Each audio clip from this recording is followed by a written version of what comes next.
والسلام علی سید المرسلین اما بعد فاعوذ باللہ من الشیطان الرجیم بسم اللہ الرحمن الرحیم۔ میرے محترم بزرگوار اور معزز دوستو، آج میں مختصر وقت میں فضائل اہل بیت رضی اللہ عنہ بیان کروں گا۔ دعا ہے اللہ تعالیٰ حق بیان کرنے کی توفیق عطا فرمائے اور اس پر ہم سب کو عمل کرنے کی توفیق عطا فرمائے۔ قرآن پاک پارہ نمبر 22 سورت الاحزاب آیت نمبر 33 میں ہے، انما یرید اللہ لیذھب عنکم الرجس اہل البیت ویطہرکم تطہیرا، جس کا مطلب ہے اے نبی کے گھر والو، پس خدا یہی چاہتا ہے پلیتی کو تم سے دور فرمائے اور تمہیں خوب پاک اور صاف کر دے۔ حضرات محترم، جب یہ آیت مقدسہ نازل ہوئی تو مسلم شریف میں ہے کہ سرکار مدینہ صلی اللہ علیہ وسلم نے حضرت امام حسن رضی اللہ عنہ، حضرت امام حسین رضی اللہ عنہ، حضرت فاطمہ رضی اللہ عنہا اور حضرت علی رضی اللہ عنہ کو اپنی عظمت والی، رحمت والی کالی کملی میں داخل فرمایا اور ہاتھ اٹھا کر اللہ تعالیٰ کی بارگاہ میں دعا فرمائی، اللہم ہؤلاء اہل بیتی و خاصاتی اذہب عنہم الرجس وطہرہم تطہیرا، یعنی اے اللہ یہ میرے اہل بیت اور میرے خواص ہیں، تو ان سے ہر ممکن برائی کو دور فرما دے اور انہیں خوب پاک اور صاف کر دے۔ تیری نسل پاک ہے بچہ بچہ نور کا، تو ہے عین نور تیرا سب گرانہ نور کا۔ سرکار مدینہ صلی اللہ علیہ وسلم کی یہ دعا سن کر ام المومنین حضرت ام سلمہ رضی اللہ عنہا نے عرض کی، وَأَنَا مِنْهُمْ، اور میں بھی ان میں سے ہوں۔ آپ صلی اللہ علیہ وسلم نے فرمایا، اِنَّكِ عَلَى خَيْرِ، بے شک تو پہلے ہی خیر پر ہے، یعنی تو بھی اہل بیت سے ہے۔ حدیث طبرانی میں ہے، اہل بیت کی عظمت اور شان کو بیان کرتے ہوئے حضور پر نور صلی اللہ علیہ وسلم نے ارشاد فرمایا، اول گروہ جس کی میں شفاعت کروں گا وہ میرے اہل بیت اطہار ہیں، پھر مرتبہ با مرتبہ قریش ہیں، پھر انصار ہیں، پھر اہل یمن سے جو مجھ پر ایمان لائے، پھر تمام عرب، پھر اہل عجم، اور جن کی میں پہلے شفاعت کروں گا وہ افضل ہیں، یعنی کہ اہل بیت۔ حدیث طبرانی میں ہے۔ پھر اس کے بعد نبی پاک صلی اللہ علیہ وسلم فرماتے ہیں، حدیث علمی، کہ اپنی نسلوں کو، اپنی اولاد کو 3 خصلتیں سکھاؤ، اپنے نبی کی محبت اور نبی کے اہل بیت کی محبت۔ اور حضرت عبداللہ بن عباس رضی اللہ عنہ سے مروی ہے کہ سرکار مدینہ صلی اللہ علیہ وسلم نے فرمایا، محبت رکھو اللہ تعالیٰ سے، اس لیے کہ وہ تمہیں نعمتیں عطا کرتا ہے، اور میرے ساتھ محبت کرو اس لیے کہ میں اللہ تعالیٰ کا حبیب ہوں، اور محبت کرو میری اہل بیت کے ساتھ اس لیے کہ وہ مجھے پیارے ہیں۔ اور اس کا ذکر حدیث ترمذی جلد نمبر 2 صفحہ نمبر 244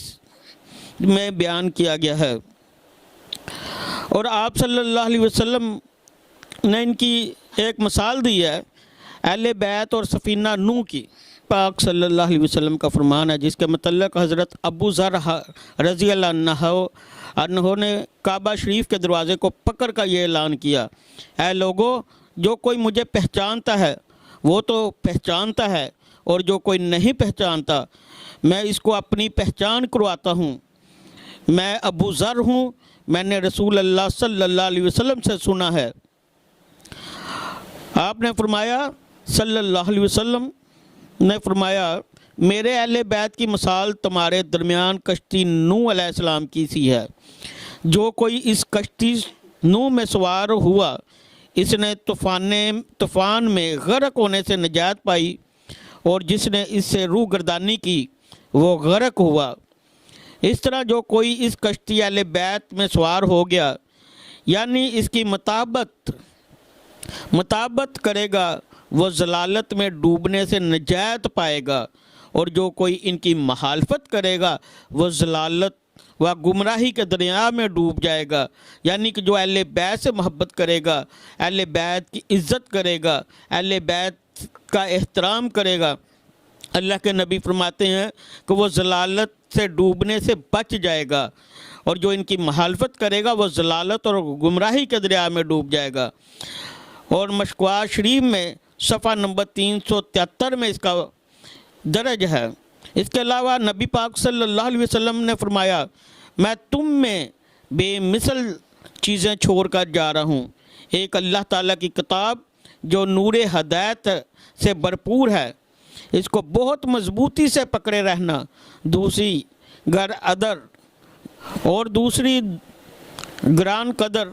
اور بزرگ چیز میرے اہل بیت ہیں۔ میں تم کو خدایا یاد دلاتا ہوں،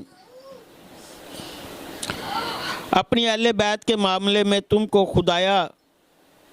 دوسری گران قدر اور بزرگ چیز میرے اہل بیت ہیں۔ میں تم کو خدا یاد دلاتا ہوں، اپنی اہل بیت کے معاملے میں تم کو خدا یاد دلاتا ہوں، اپنی اہل بیت کے معاملے میں، اور یوں ہی 3 بار اس کی تکرار فرمائی۔ مسلم شریف جلد نمبر 2 اور صفحہ نمبر 200۔ نبی پاک صلی اللہ علیہ وسلم نے فرمایا، اے لوگو،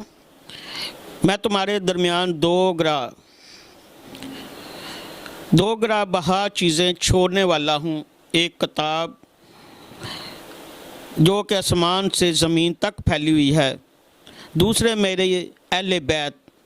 یہ دونوں چیزیں ایک دوسرے سے ہرگز جدا نہ ہوں گی،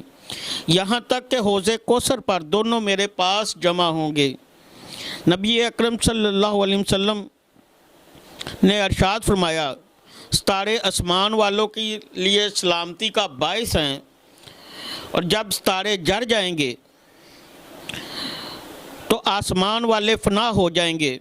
اور ایسے ہی میرے اہل بیت زمین والوں کے لیے سلامتی کا باعث ہیں۔ جب یہ نہ رہیں گے تو اہل زمین بھی ختم ہو جائیں گے۔ اور اس کا جو ذکر ہے خصائص الکبریٰ جلد نمبر 2 صفحہ نمبر 226 میں درج ہے۔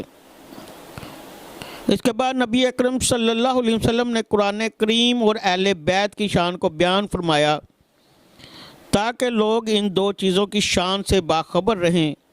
ان سے محبت کر کے اجر و ثواب حاصل کریں۔ آپ صلی اللہ علیہ وسلم فرماتے ہیں کہ جو اہل بیت سے جنگ کرے گا، ان سے جنگ میں کروں گا، جو ان سے صلح کرے گا، ان سے میں صلح کروں گا۔ حدیث ترمذی میں اس کا درج ہے۔ اس کے بعد آپ صلی اللہ علیہ وسلم فرماتے ہیں کہ قیامت کے روز سوائے میرے نسب کے تمام نسب جو منتقل ہو جائیں گے، اگر آپ میں سے کوئی شخص میری آل پر احسان کرے اور وہ سید اس کا بدل نہیں چکا سکتا تو اس کا اجر مجھ سے لینا۔ اور اس کے بعد شیخ صدوق اپنی کتاب تابعہ بروت میں لکھتے ہیں، صفحہ نمبر 242 میں، رسول اللہ صلی اللہ علیہ وسلم نے فرمایا ہے کہ روز قیامت جب میں مقام محمود پر کھڑا ہوں گا اور اپنی امت میں سے گناہ کبیرہ کرنے والوں کی شفاعت کروں گا، پس ان کے بارے میں میری شفاعت قبول فرمائے گا اللہ میری شفاعت قبول فرمائے گا، لیکن خدا کی قسم جس نے میری اولاد یعنی سادات کو تکلیف دی ہے یا تکلیف دی ہوگی، میں اس کی شفاعت ہرگز نہ کروں گا۔ اور اس کے بعد آپ صلی اللہ علیہ وسلم فرماتے ہیں سادات کی مدد کرنے والا شفاعت رسول خدا کا حقدار ہے۔ رسول اللہ صلی اللہ علیہ وسلم نے فرمایا میری شفاعت کا حقدار وہ شخص ہے جس نے میری ذریت کی مدد کی، یعنی میری اہل بیت کی مدد کی، اپنے ہاتھ سے، اپنی زبان سے اور اپنے مال سے۔ سادات کا احترام کرنے والا، ان کی ضروریات پوری کرنے والا، ان پر خرچ کرنے والا، ان سے محبت کرنے والا، یہ بخشا جائے گا۔ کہ آپ حضرت امام جعفر صادق علیہ السلام نے فرمایا تم کسی سید کے ساتھ بے تکلفی نہ کرو، کیونکہ اگر تم نے ان سے بے تکلفی کی تو یہ حرکت تمام سادات کو ناراض کر دے گی، لیکن اگر تم نے ان سے محبت کی اور اپنے دل میں ان کی محبت کو رکھا تو تمام سادات جو ہیں تم سے راضی ہو جائیں گے اور خوش ہو جائیں گے۔ وآخر دعوانا ان الحمد للہ رب العالمین۔